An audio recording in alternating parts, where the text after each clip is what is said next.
خبر شامل کریں گے خوشاب سے۔ ہمارے بیورو چیف حامد نواز کی رپورٹ کے مطابق تھانہ نوشہرہ کی حدود میں دلخراش واقعہ، بیٹی نے پسند کی شادی نہ ہونے پر اپنے سگے باپ کو بے دردی سے قتل کر کے خودکشی کا رنگ دینے کی کوشش کی۔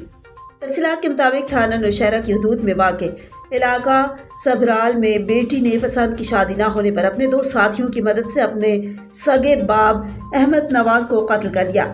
واقعے کی اطلاع پر مقامی پولیس موقع پر پہنچ گئی تو لواحقین نے اس قتل کو خودکشی کا رنگ دیا تو ڈی پی او خوشاب توقیر محمد نعیم کی ہدایت پر پولیس نے اپنی تفتیش کا دائرہ کار بڑھاتے ہوئے تینوں ملزمان مہوش اور اس کے ساتھی محمد عاصم اور فیصل کو گرفتار کر لیا۔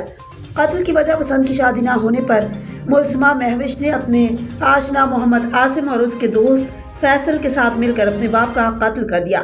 ملزمہ مہوش ملزم محمد عاصم سے شادی کرنا چاہتی تھی، لیکن مقتول احمد نواز اس رشتے سے ناخوش تھا۔